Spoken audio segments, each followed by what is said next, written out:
Thanks a lot for staying with us. You're watching TVC Breakfast. Let's go straight away into our next conversation now with the local government councils now set to begin to receive their direct allocations from the Federation account come January 2025.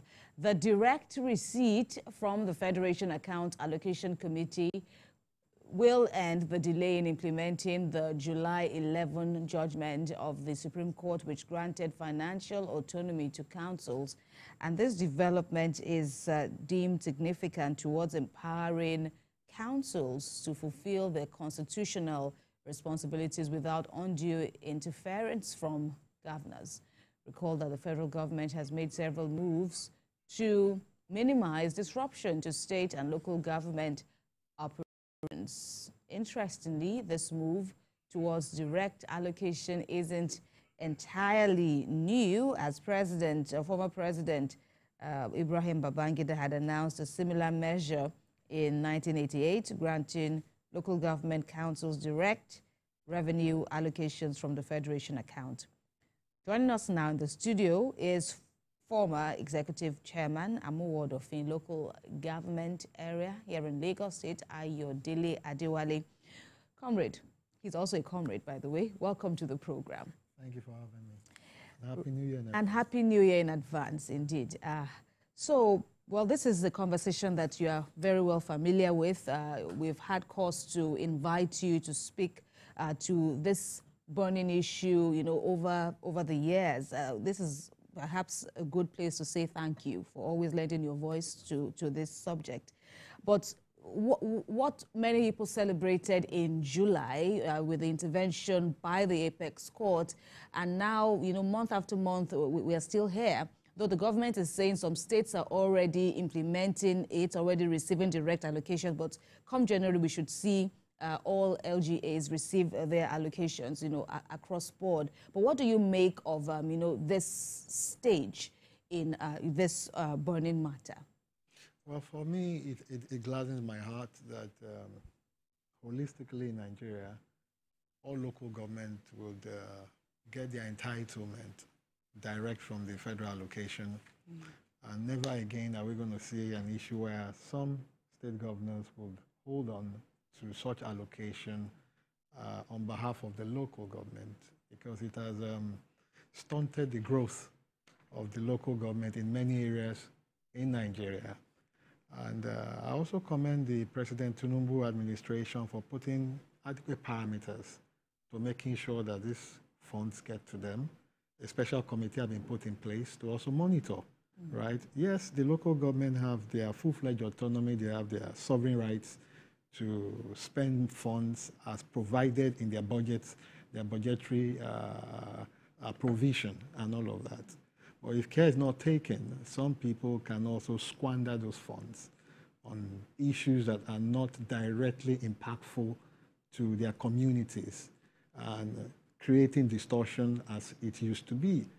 For example, staff salary, right? The local government, it behoves on them to take care of primary school, right, teacher salary, and of course the staff that they have engaged in sundry matters, and pension of these people. These are the frontal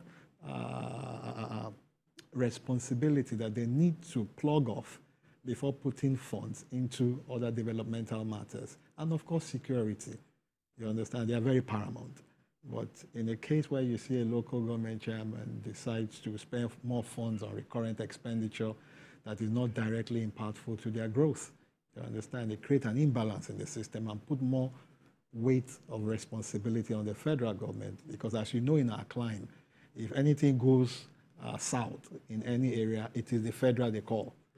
A lot of them hardly even call their state. It is the federal. It's the federal. So right now they're going to get what they're due to get. But again, an aspect of civic responsibility also comes to play. The people must follow those funds, right? To the extent that those funds are well implemented. And if there is any gap, the people must be very quick to speak out. Interesting. So I like the fact that you also acknowledge that there are some local government administration who might want to probably squander the funds. But how do you think we can manage the funds? We can ensure that the local government are able to deliver on the mandate, so to speak, because someone had already said that it's not, he or she is not so sure whether local government will definitely work if they do not have the anti-graft agencies domiciled in each of the local governments. For instance, having the ICPC, EFCC, having their men or something similar that are also established for the local government so that they can monitor how they utilize these funds. How do you see it? For me, I would not even say that the anti-graft is secondary. I would say they are tertiary, right, in this interface. The first and foremost is that the people, right, must get involved. They must get involved in what happens within their local government administration and communities. Secondly, civil society that have jurisdiction with relativity to local government administration must get involved. And where do you pin first? It is when they are preparing the budget. Before the local government prepare a budget, there's what is called consultative meeting. That's right. You can liken it to a town hall meeting. They bring their budgetary drafts there to discuss with the people on what they want to do. It is at that point that the people must take it very seriously to listen and look at the draft. If that draft does not fit to their immediate needs, right, they get involved and they speak out. The traditional institutions are more closer to the local government, even more than the people. You understand? Yeah, they're part of the people, but they're closer because they interface with the chairman and interface with all of these people more than a layman on the street. So they must get involved. So by the time the local government go into a budget retreat, right, to flesh all of these things together and bring it back to the parliament. Now, the parliament there also are responsible to each wards.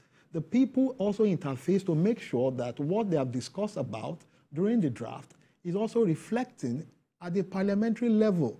At that point, the parliament legislates on it, becomes a law, and they also follow up again, right? But this time around, you follow up with the inflow as it goes with the outflow. It must balance itself. And I say the anti-graft is tertiary because at these two stages, the people and the local authority, which are the traditional rulers, are part of the first and second tier. Now, at the third tier, the anti-graft also get a document of the budget. You don't need to start running around seeing whether they have pilfered money here and there. Just look at the budget. This is the inflow. This is the outflow. Look at the budget, if it has been well spent or not. And if there is a gap, right, you call them for questioning. When you follow that procedure, it becomes very, very difficult for a local government henchmen or system to start creating gaps in the system. But if you don't get involved, if you don't get interested, they'll do whatever they want to do at will.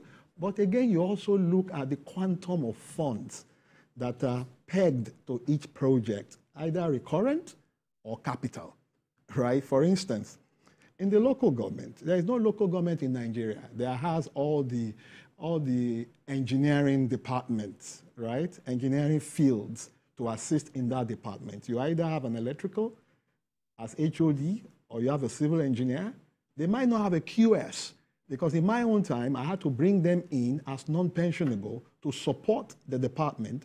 I brought in a QS, I brought in a structural engineer, I brought in a civil engineer, right? As consultants? Or not as non-pensionable, okay, right? You have the powers. You have the powers as long as you put it in your budget to the parliament and they approve it for you so you can employ them as a full staff, as a non-pensionable.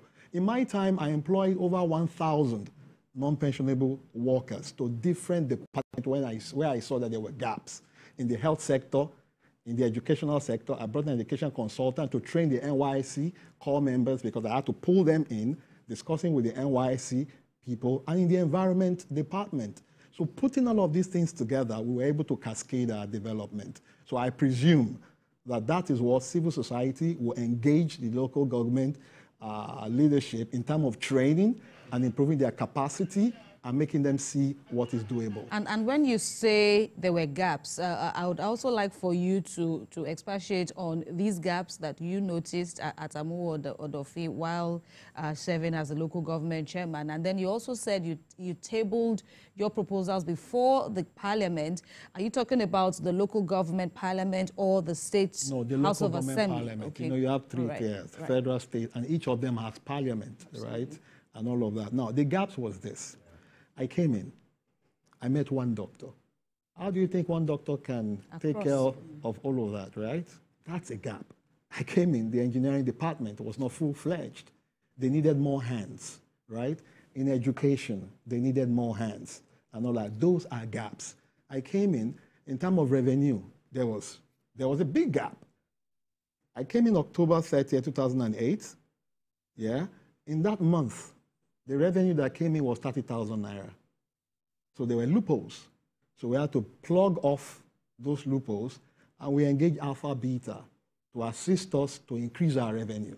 So when I was going, I left 23 million naira per month as against 30,000 I meant per month. So we had to grow that revenue because the federal allocation, state allocation is not enough to improve on the speed of delivering services and other things, right? While I was there, we gave free medical care to people at the various public health care center. Delivery of babies was free. We gave them delivery kits, right? If I see you or they tell me you're there, you get 10,000 naira as a newborn, I mean, as a mother, right? And all of these things. I employed more doctors. When I was leaving, I think I left over 46 doctors there, right? In the educational department, there were gaps. We brought in the NYSC, and I discussed with them. I need this number. So for each NYSC posting, at some point, we were getting about 230 NYSC core members, and we're paying around 8 million to 9 million naira per month, right? My core doctors at the Riverine was 100,000 naira plus accommodation. I won't be the doctor's lodge at the Riverine. Jide is now a consultant. I think he's a consultant in Luth. Dr. Jide was our first test.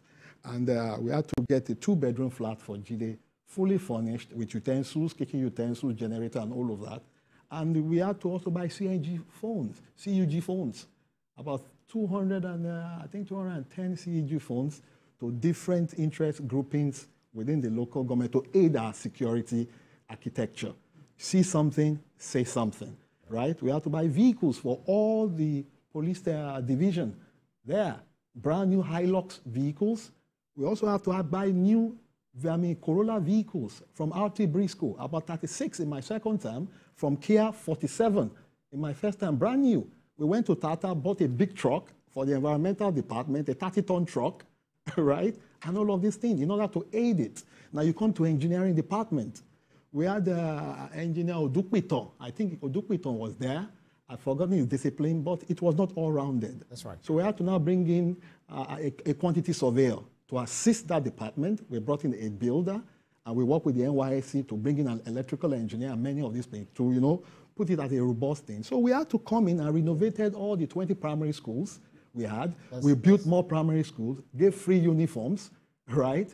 Built more furniture in all of the primary schools, engaged 2 cleaners and 1 gardener per school. But under the current structure of things, apologies, Ibrahim, under the current structure, it's not, would you say the Constitution empowers it? Because someone watching and listening to you would say, perhaps, it's relative, it's dependent on the person and not exactly the law, empowering the chairperson, in this case now, to do all these things that you have said.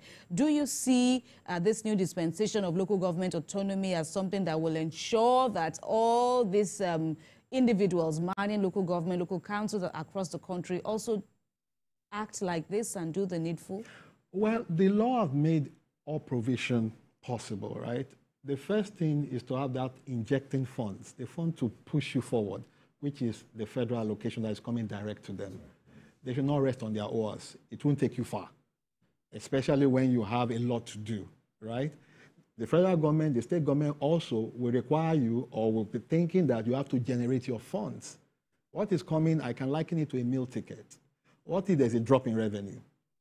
What happens to your space? Every space has the opportunity to even generate more than what they are going to be getting from the federal or the state, depending on your capacity and the opportunities you are provided. Now, I did say that there is a bylaw. There is a budgetary provision, right? They create a budget and all of that. In your budget, from that start point, you make sure that you create a provision there where all your needs be tabled. You first do an audit. Do an audit of what you have, your staff audit. Do I have enough staff? I'm not talking about bringing staff for recurrent expenditure and over-bloating all of what you have and spending money wastefully. Now, I come from a local government, take for example, where there are challenges of drainage, there are challenges of roads, there are challenges in the health sector, there are challenges in the educational sector and in security. That will be my primary focus. Oh, what do I need? I do an audit, a staff audit. I see that, okay, my engineering department, I need X, Y, Z. I bring it into the budget, right? Look at other departments, I have a need for it. I bring it into the budget as non-pensionable. Because if I bring them as pensionable staff, I have to pay for allowances. I don't have the allowances to pay. I need to save funds, right? Now, I go again to look for these good hands within my local government. I'm not going outside because I'm going to empower them. You allow the fund to revolve in your local government by creating empowerment. In doing that, you solve some question of security, some question of environmental hierarchy, and many of that. Take, for instance, we call them wole on street language, the health inspectors. I met I think there were about 12 under Mr. Yekini. Tanim Yekini is retired now, very wonderful man, very hardworking man. And when we looked at it, that we need more hands, right? I have a local government of almost about 1.5 million people. I will tell you that Amuad of is the biggest. When you put the water body and the land mass together, it's bigger than Alimosho, local government. So what did we do? We had to engage 110 health inspectors as non-pensionable staff.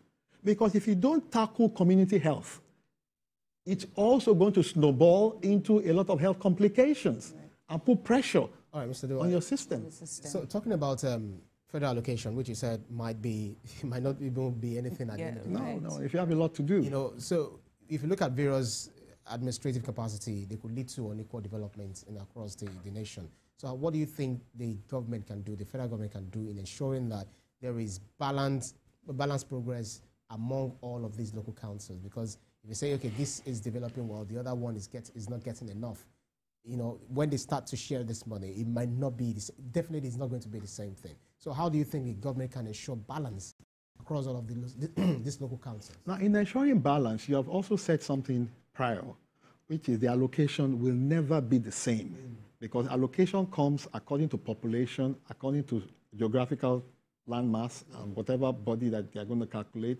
alongside what RAMFAC bring up to you, right? They look at your school, they look at your hospital services, and many of these things before they determine your allocation. Now, the first thing the government will do is to work with Algon, right? Algon is there. I would propose to the president that maybe once in a quarter or once in 6 months, convoke a summit of all local government chairmen, right? From the one that is convoked by Algon and... You work with Algon. You work with Algon. You convoke them. You sit with them, right? You are going to sit with them to create a roadmap, right? In that roadmap is about capacity and uniformity, right? In Nigeria right now, we have an issue of insecurity that the federal government is tackling. Now, to tackle this insecurity properly, you must bring in the force of the local government. Because they are closer, they see what is happening. Look at what the Southwest governor have been able to do with regional integration by bringing in Amotekun. They are working universally. Look at what the Lagos State government have been able to do with these funds, the security tax funds, and all of the structures, the trust funds, and all the structures they put in place. These are things that the federal government will have to work with Algon once in 3 months or once in 6 months, sit down, develop a roadmap for the next 1 year. and review it per quarter so that they don't dovetail out of this. Now, the federal government, again, working with the state government, will have to help to improve the capacities of the local government. It's about capacity. I'm not talking about giving them funds now. If you give funds and there's no capacity, it goes down the drain, right? So you must also do an audit of the kind of staff they have. Do they have the capacity to deliver on their responsibilities? I can tell you there's a big question mark there. That is where the federal comes in, working with the state and working with Algon to identify issues that cut across both federal and state and plug in a system on how to solve them and reviewing them intermittently. You must also increase their capacity of generating revenue. Take away that ideology or that thinking that we will only survive with federal allocation. The thinking will be, if I come from an agro-potential local government, how do I look for hands, right, to come in and partner with them, like what the federal government is doing? Show them the opportunity. Like when I was there, I was working with the United States government, right, through the Office of the Consul General. They were coming in and doing outreach program, medical outreach program at the riverine communities. Every American Independence Day, the Consul General will call me, or they'll come to my office. They will now bring in some of their U.S. Marines, right, to come and give voluntary services. It's all there. If you go to my YouTube channel, Comrade Ayodele Adewale Positive Impact, right, you see a documentary put together by Deji Bademosi showing the first 2 years of my 6 years of administration. You have to reach out. We also work with the UK Trade Investment Department, right? They expose us to a lot of people that wanted to partner with the UK and the Austrian government. We also work with the World Climate Change Forum, right? We attended a lot of COPs, about 5 COPs and all of that, teaching people about climate change, mitigation, adaptation, and all of these things. So you must reach out and also work with civil society, like the Lions Club, right?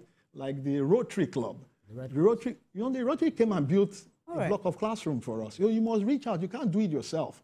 But again, you must be able to improve on capacity. Without capacity, you can't go very far. That's right. All right. Well, that's for you now. These it's are not things. For me. No. These are parameters. What I am saying is, that is the Segun, the Ayodele Adewale model. That is your own, how you were able to bring about, governance using your own model, maybe following through your passion, because of course you've spoken about your passion for the environment and all of that. My takeaway from what you are saying now is, okay, you can also look inward as, a local government chairperson. You can look inward and, like you said, you talked about getting our parameters of what is needed in your domain and then finding ways to reach out and, do other things to make impact. But let's look at, let me take you back to what you said. You spoke about the federal government and the state government working together, to ensure the autonomy, to ensure these changes at the grassroots level. Is that also looking like it's going to happen? Because observers are talking about a seeming attitude of state governments, of several state governments, is looking like they're still smarting somewhat from the Supreme Court judgment.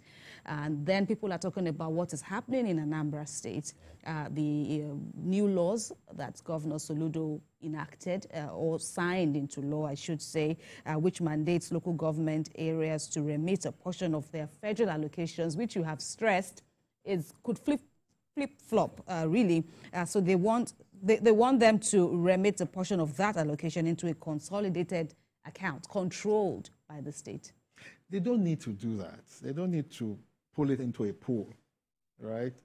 The reason why I believe they are doing that is that some local government might have the tendency to not want to plug in and pay the first line charge. The first line charge is teacher salary, staff salary, pension. I believe that is what Governor Soludo is afraid of, right? But with what the federal government is bringing through President Tinubu administration is that let us allow them have their funds. It's like having a baby, a child, and you are depriving them of their playpen and all of that because you're afraid that they might fall off the swing. Let them go. Yes, if they get their hands burnt, you slap the wrists and put them back. That is where the anti-graft comes in. But there's a political dimension. That's right. For Mr. Soludo to take that route Some of us understand better. It's a political dimension. But he's still taking it back to Section 7 of the Constitution, which says they still have a form of power over the local governments. That is why I say it's a political dimension. You see, the Nigerian Constitution has given powers to the state to create local government and determine administrative guidelines through the State House of Assembly. That provision needs to be changed. While I was working with Chief Anthony Enauro of blessed memories as the leader of PRONACO, and we're putting a Nigerian constitution in place, Professor Soyinka was the vice, and Dr. Becker was deputy, right? I was mobilization officer of PRONACO. These were issues that we put on the table and we discussed properly, right? If you don't change those provisions in the constitution, the governors will keep hiding behind those provisions, which empowers them. And there's nothing you do that is supreme above of the Constitution. Right. So the National Assembly still need to remove all of these powers that protects the governors from doing all of these things, right? The president have done what is right to have approached the Supreme Court. The Supreme Court is not only to give verdict on matter, but they are also, shaping policies and all of that. So the National Assembly now, the president is very popular. He's a very popular president. He can get the numbers that he wants in the National Assembly to change those laws. All right. It's a fine place to leave the conversation for now. Thank you very much, former Executive Chairman Amu Odofin Local Government Area in Lagos, Ayodele Adewale. Happy New Year indeed, and we look forward to better moments come next year and beyond. Right, you're watching TVC Breakfast. We'll take a breather now and return for the second half of the program.